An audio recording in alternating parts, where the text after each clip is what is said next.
Baik, Bismillahirrahmanirrahim. Assalamualaikum warahmatullahi wabarakatuh. Selamat malam, Shalom, Om Swastiastu, Namo Buddhaya, Salam Kebajikan. Pertama-tama teman-teman semua saya minta maaf yang telah menunggu di kantornya dari sejak siang. Dan Alhamdulillah tadi SK Bapak Presiden, Kepres maksud saya, Bapak Presiden terkait dengan pemberian abolisi kepada saudara Tom Lembong dan juga amnesti. Kemarin jumlahnya ada yang saya salah sebutkan ya. Kalau amnesti itu jumlahnya 1178 ya. 1178 karena ada ketambahan salah satunya adalah Pak Hasto dan yang kedua ada atas nama Julius. Ya, itu kasus ITE juga. Ya. Jadi Julius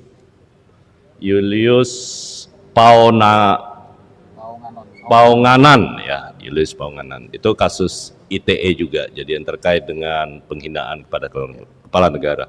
Dan sekali lagi saya mohon maaf karena tadi kami baru menerima Kepres dan harus mengantarkan kepada. Tadi saya bersama-sama dengan Menteri IMIPAS di Istana pihak Mensesnek menyerahkan Kepresnya dan kami harus sekalian mengantar ke tadi Pak Dirjen Nahu yang mengantar Kepres ke KPK, saya ke Kejaksaan Agung dan alhamdulillah juga sudah diterima oleh Menteri IMIPAS terkait dengan ini. Nah, oleh karena itu teman-teman sekalian saya ingin menyampaikan yang pertama bahwa ide tentang amnesti dan abolisi itu dari awal, tapi sama sekali tidak pernah membicarakan tentang orang. Dari awal Bapak Presiden memang menginginkan karena beliau selalu berpikir tentang keutuhan NKRI. Jadi beliau selalu menekankan tentang keutuhan dan kita harus betul-betul bersatu padu untuk membangun bangsa ini. Karena itu dari dulu Bapak Presiden selalu menginginkan rekonsiliasi dengan amnesti. Sebagian besar itu berasal dari hampir 99%, datanya berasal dari Kementerian IMIPAS.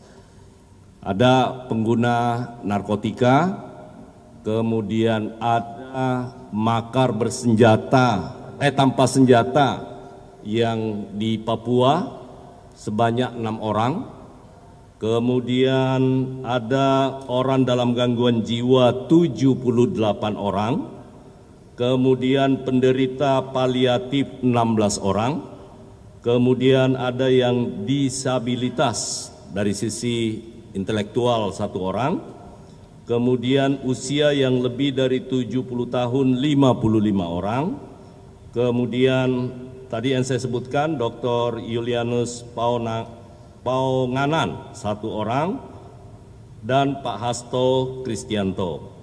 Kemudian di luar itu juga ada penghinaan kepada kepala negara ITE juga 3 orang. Nama-namanya nanti akan kita buka karena malam ini juga karena Kepresnya berlaku sejak 1 Agustus.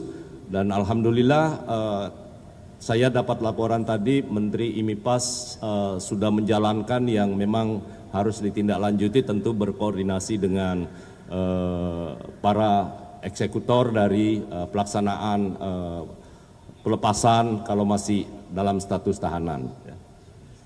Kemudian 1 itu adalah pemberian abolisi kepada Bapak Tom Lembong. Nah, karena itu sekali lagi saya ingin menggarisbawahi bahwa khusus yang terkait dengan Pak Tom Lembong, kemudian Pak Hasto, sekali lagi ini bukan soal Presiden sama sekali tidak mencampuri urusan proses hukum. Tetapi Presiden punya pertimbangan bagaimana seluruh kekuatan politik itu bisa bersama-sama membangun republik ini dengan apalagi sebentar lagi kita akan merayakan 80 tahun Indonesia Merdeka. 80 tahun Indonesia Merdeka, kita punya cita-cita untuk meraih Indonesia Emas tahun 2045 dengan tantangan global yang luar biasa, geopolitik dan lain sebagainya, maka dibutuhkan kebesaran hati dan kebersamaan. Nah, karena itu sekali lagi itu yang paling membuat, yang tentu ditunggu-tunggu oleh teman-teman media, apa yang menjadi alasan sesungguhnya dari pemberian amnesti, kemudian juga abolisi kepada salah satunya adalah kepada Tom Lembong.